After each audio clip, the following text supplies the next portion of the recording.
The sun, it looks like this nice, steady, bright ball in the sky, but there's all kinds of activity happening. Our sun's just injecting stuff at us, and we need to figure out how it's happening.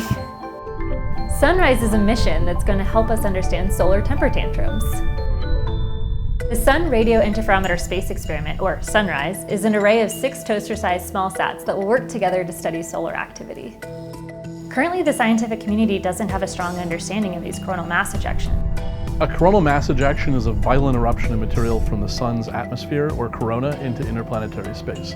We don't completely understand what causes a coronal mass ejection, but within tens of minutes, those particles can reach Earth and several things can happen.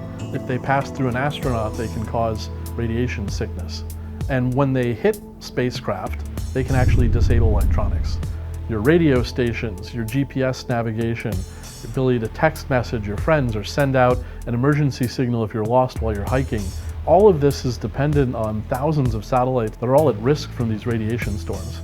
But, and we've noticed something, you never have a major radiation event in space without the coronal mass ejection first giving off a really bright burst of radio waves before the radiation storm starts. What we're going to do for the first time with SunRISE is we're going to image that radio burst. We're going to say, what part of the coronal mass ejection is making these radio waves? We have these 4 hypotheses about how these particles are accelerated from our sun.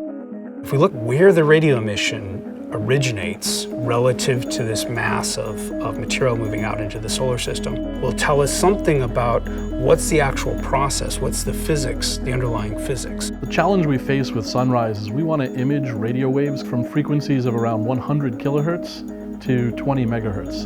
And in order to form a good image at those frequencies, we'd need a telescope that's something like 10 kilometers across. And we could get above Earth and into orbit to be able to see these radio waves clearly.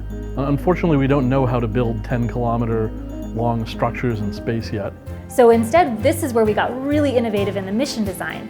And they decided, okay, if we send 6 toaster-sized spacecraft up there and spread them out, we can get the exact same science for lower cost, lower mass, and we can get it now. We have the technology now to do this, collecting all the radio frequencies and doing the science. We will combine that data on the ground and form basically a virtual dish.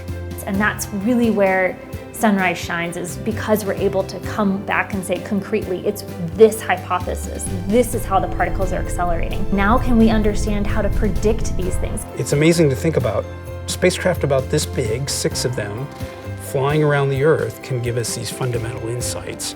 By taking these 6 small things, we end up with actually addressing very big science questions. This is going to help astronauts out in space. This is going to help us here on Earth. And it's going to just help us better understand this essential ball of life that we have at the center of our solar system.